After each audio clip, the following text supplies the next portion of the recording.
नमस्कार दोस्तों, चलिए जानते हैं बिहार की फटाफट 25 बड़ी खबरों को सिर्फ 10 मिनट में। लेकिन उससे पहले आप यह वीडियो किस जगह से देख रहे हैं हमें कमेंट में जरूर बताएं। बिहार के 8 जिलों में मौसम बदलने का अलर्ट जारी, लोगों से सावधान रहने की अपील। दोस्तों, बिहार के कटिहार, पूर्वी चंपारण, भागलपुर, मुंगेर, खगड़िया, बेगूसराय, पूर्णिया, अररिया में मौसम में बदलाव देखा जा सकता है। इन जिलों में बादल छाए रह सकते हैं, वहीं कुछ स्थानों पर हल्की बारिश के आसार हैं। इस बारिश के बाद ठंडी हवा चलने से लोगों को सिहरन महसूस होगी। कुछ जगहों पर तो कुहासा भी देखने को मिल रहा है, इसलिए लोगों से सावधान रहने की अपील की गई है। भारतीय रेलवे का बड़ा फैसला, 3 महीने तक 2 दर्जन ट्रेनें कैंसिल। दोस्तों, भारतीय रेलवे ने कोहरे की संभावना को देखते हुए बड़ा फैसला लिया है। 3 महीने के लिए 2 दर्जन ट्रेनों को रद्द कर दिया गया है। दिसंबर, जनवरी और फरवरी के महीने में कई ट्रेनें कैंसिल रहेंगी। इसी के साथ रेलवे ने कई ट्रेनों को आंशिक रूप से भी कैंसिल किया है। इसमें लंब रूट की भी कई ट्रेनें शामिल हैं। बिजली विभाग की नई पहल, अब उपभोक्ता भी बताएंगे कहां है बिजली व्यवस्था में खामी। दोस्तों, गोरखपुर में बिजली निगम के अनुरक्षण माह में उपभोक्ताओं की भी भागीदारी रहेगी। उपभोक्ता खुद बताएंगे कि उनके क्षेत्र में बिजली आपूर्ति व्यवस्था में क्या खामियां हैं। इससे बिजली निगम को गली मोहल्लों में होने वाली समस्याओं की जानकारी मिलेगी और उन्हें ठीक करने में मदद मिलेगी। उपभोक्ता क्षेत्र के एसडीओ को लिखित सूचना दे सकते हैं। बिजली चोरी करते पकड़े जाने पर विभाग अब नया कनेक्शन जारी करेगा।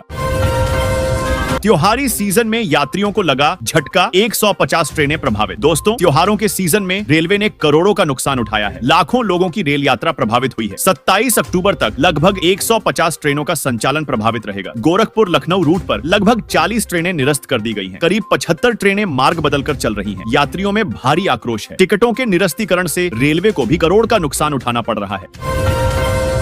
बालू माफियाओं पर नीतीश सरकार की बड़ी कार्रवाई, अब अवैध खनन और परिवहन पर लगेगा 10 लाख तक जुर्माना। दोस्तों, बिहार सरकार ने बालू समेत अन्य खनिजों के अवैध खनन, परिवहन और भंडारण पर लगाम लगाने के लिए सख्त कदम उठाए हैं। अब ऐसे अपराधों में लिप्त लोगों पर 10 लाख रुपए तक का जुर्माना लगाया जाएगा। इस कदम से राज्य में खनिजों के अवैध कारोबार पर अंकुश लगेगा और सरकार को राजस्व में भी वृद्धि होगी। बिहार में वक्फ की संपत्तियों का रजिस्ट्रेशन अनिवार्य, नीतीश सरकार का बड़ा फैसला। दोस्तों, बिहार सरकार ने राज्य में वक्फ बोर्ड से जुड़ी सभी संपत्तियों का निबंधन अनिवार्य कर दिया है। साथ ही वक्फ विकास योजना के तहत वक्फ की प्रबंध समिति के गठन पर भी जोर दिया गया है। अल्पसंख्यक कल्याण विभाग ने विभिन्न योजनाओं की समीक्षा की, जिसमें छात्रों को मिलने वाली छात्रवृत्ति, आवासन अनुदान, खाद्यान्न सहायता आदि शामिल हैं। बिहार में खुलेंगे 8000 कौशल विकास केंद्र, 20 लाख युवाओं को प्रशिक्षण के साथ मिलेगी इंटर्नशिप। दोस्तों, बिहार में युवाओं के लिए बड़ी खुशखबरी सामने आई है। राज्य में 8000 कौशल विकास केंद्र खोले जाएंगे, जहां 20 लाख युवाओं को बाजार की मांग के अनुसार प्रशिक्षण दिया जाएगा। इन केंद्रों पर युवाओं को कौशल विकास के साथ साथ इंटर्नशिप का भी मौका मिलेगा। इस पहल से बिहार के युवाओं को रोजगार के बेहतर अवसर मिलेंगे और राज्य का विकास होगा। बिहार के विश्वविद्यालयों पर शिक्षा विभाग और करने जा रहा सख्ती, जारी हुआ नया निर्देश। दोस्तों, बिहार के विश्वविद्यालयों पर शिक्षा विभाग सख्ती करने जा रहा है। हर महीने के तीसरे शुक्रवार को शिक्षा विभाग में विश्वविद्यालयों के कुल सचिवों, वित्तीय परामर्शियों और वित्त पदाधिकारियों की बैठक होगी। इसमें शैक्षणिक कार्यों के अलावा वित्तीय और प्रशासनिक हिसाब लिया जाएगा। बैठक में बजट आवंटन योजनाओं की प्रगति, बैंक खातों की स्थिति, एनपीएस लागू करने की स्थिति और सिविल कार्यों के लिए आवेदन की स्थिति पर चर्चा होगी। बालू माफियाओं के खिलाफ प्लान तैयार, हेलीकॉप्टर से होगी घाटों की निगरानी। दोस्तों, बिहार सरकार ने बालू घाटों से अवैध खनन पर लगाम लगाने के लिए सख्त कदम उठाए हैं। अब हेलीकॉप्टर और ड्रोन के जरिए बालू घाटों की निगरानी की जाएगी। अवैध खनन और परिवहन पर 10 लाख तक का जुर्माना और 5 साल तक की जेल हो सकती है। नई नियमावली में वाहन चालकों के लिए भी कई रियायतें दी गई हैं। बिहार में हेलमेट पहनकर कार नहीं चलाने पर शख्स का कटा चालान। दोस्तों, बिहार के गोपालगंज में हेलमेट पहनकर कार नहीं चलाने को लेकर मुरारी कृष्ण नामक एक शख्स का 1000 रुपए का चालान काटा गया है। कृष्ण ने कहा कि अप्रैल में उनका चालान कटा और ट्रैफिक अधिकारियों ने चालान जमा करने से मना किया था। बकौल कृष्ण, बार बार अधिकारियों से संपर्क करने के बावजूद अब तक समस्या का समाधान नहीं हुआ है। बिहार उपचुनाव में उतरे प्रशांत किशोर, तरारी सीट पर इस दिग्गज को बनाया उम्मीदवार। दोस्तों, बिहार की 4 सीटों पर होने वाले उपचुनाव के लिए प्रशांत किशोर ने भी कमर कस ली है। उन्होंने भोजपुर की तर्रारी सीट के लिए उम्मीदवार का ऐलान कर दिया है। उन्होंने यहां से कृष्णा सिंह को उम्मीदवार बनाया है, जो कि तर्रारी के ही करत गांव के निवासी हैं। एक तरह से कहा जाए तो प्रशांत किशोर की यह पहली परीक्षा है। सरकारी दफ्तरों में बकाया भुगतान के बावजूद लगेंगे स्मार्ट प्रीपेड मीटर, एक्टिव हुए अधिकारी। दोस्तों, बिहार में सरकारी दफ्तरों में बकाया भुगतान के बावजूद स्मार्ट प्रीपेड मीटर लगाए जा रहे हैं। कई जगहों पर काम शुरू भी हो गया है। अगले महीने तक सभी सरकारी दफ्तरों में स्मार्ट प्रीपेड मीटर लगाने का लक्ष्य है। विभागों से सेंट्रलाइज पेमेंट की व्यवस्था की गई है। बता दें कि प्रदेश में 1.87 लाख 640 बिजली कनेक्शन है और इन पर 1455 करोड़ 79 लाख का बकाया है।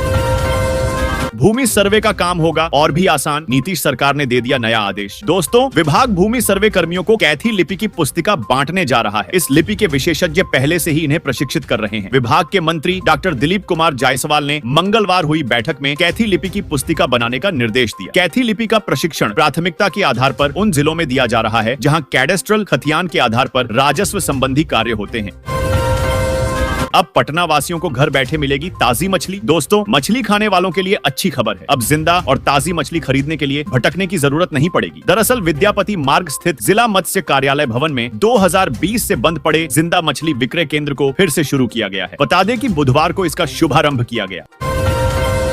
बिहटा एयरपोर्ट के टर्मिनल बिल्डिंग के लिए टेंडर जारी। इस माह से शुरू होगा निर्माण कार्य। दोस्तों, बिहार की राजधानी पटना से सटे बिहटा एयरपोर्ट का निर्माण अगले साल जनवरी से होगा। सालाना 1 करोड़ यात्री क्षमता वाले इस हवाई अड्डे का निर्माण 2 चरणों में होगा। पहले चरण में इसे 50 लाख यात्री क्षमता के लायक बनाया जाएगा, जबकि दूसरे चरण में क्षमता दोगुनी की जाएगी। पहले चरण के तहत बिहटा एयरपोर्ट पर टर्मिनल बिल्डिंग बनाने के लिए टेंडर जारी कर दिया गया है।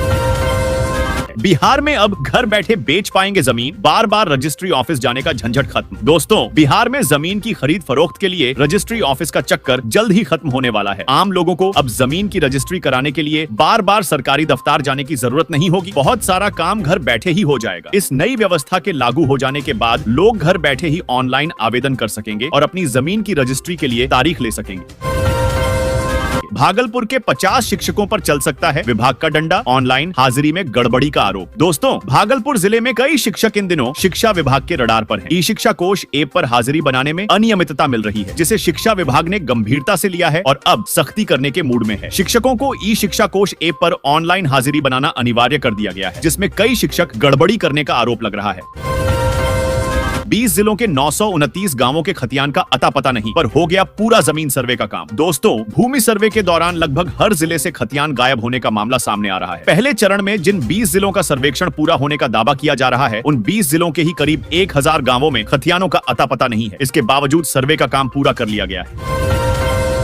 आ गई खुशखबरी, बेटियों को सरकार दे रही है 1,01,000 रुपए। दोस्तों, लड़कियों के लिए भारत सरकार एवं राज्य सरकारों के द्वारा अनेक योजनाओं का संचालन किया जा रहा है, जिनका लाभ सीधे महिलाओं एवं बेटियों को दिया जा रहा है। इसी क्रम को आगे बढ़ाते हुए सरकार ने अपने राज्य की बेटियों को आर्थिक सहायता राशि देने के लिए एक योजना की शुरुआत की है, जिसका नाम लेख लाडकी योजना रखा गया है। इस योजना के तहत बेटी के जन्म से लेकर बेटी की शादी तक राज्य सरकार अलग अलग किस्तों में आर्थिक सहायता राशि प्रदान की जाएगी। वैसे भी हम सब जानते हैं कि बेटियों को लेकर समाज में एक अलग मानसिकता है। बेटियों अक्सर घर समाज में बोझ समझा जाता है। इसके अलावा अगर किसी गरीब परिवार में किसी बेटी का जन्म होता है, तो परिवार को उसकी शिक्षा से लेकर शादी तक पैसे जुटाने में काफी कठिनाइयों का सामना करना पड़ जाता है। इन सब बातों को ध्यान में रखते हुए सरकार ने लेख लाडकी योजना 2024 को शुरू करने का निर्णय लिया है। योजना के तहत बेटी को उसके जन्म से लेकर उसकी आयु 18 साल की होने पर शादी के समय तक अलग अलग किस्तों में सरकार की तरफ से आर्थिक सहायता राशि प्रदान की जाएगी। इस योजना के तहत राज्य के गरीब परिवार की बेटियों को सरकार की तरफ से आर्थिक सहायता राशि प्रदान की जाएगी। इस योजना के तहत सरकार ने बेटियों को जन्म से लेकर उनकी शादी तक 1,01,000 रुपए देने की घोषणा की है। यह सहायता राशि अलग अलग किस्तों के प्रदान की जाएगी। जैसे कि अगर परिवार में किसी बेटी का जन्म होता है, तो बेटी का जन्म पर 5,000, और जब बेटी स्कूल जाने लगती है और पहली कक्षा में प्रवेश लेती है तो 4,000, और छठी कक्षा में प्रवेश लेने पर 6,000। इसके बाद जब बेटी 11वीं कक्षा में प्रवेश लेती है तो मुझे 8,000, और मिडिल कक्षा प्रवेश लेने पर 7,000 रुपए की आर्थिक सहायता राशि प्रदान की जाती है। जब बेटी की पढ़ाई पूरी हो जाती है और बेटी 18 वर्ष की आयु में शादी करने योग्य हो जाती है, तो बेटी को एक मुश्त 75,000 रुपए की आर्थिक सहायता राशि प्रदान की जाती है। बता दें कि लेख लाडकी योजना 2024 के लिए जरूरी दस्तावेज माता पिता का आधार कार्ड, बेटी का आधार कार्ड, निवास प्रमाण पत्र, आय प्रमाण पत्र, mobile number, email ID, bank passbook होना चाहिए। अगर आपके पास ये सब है तो आप आवेदन कर सकते हैं।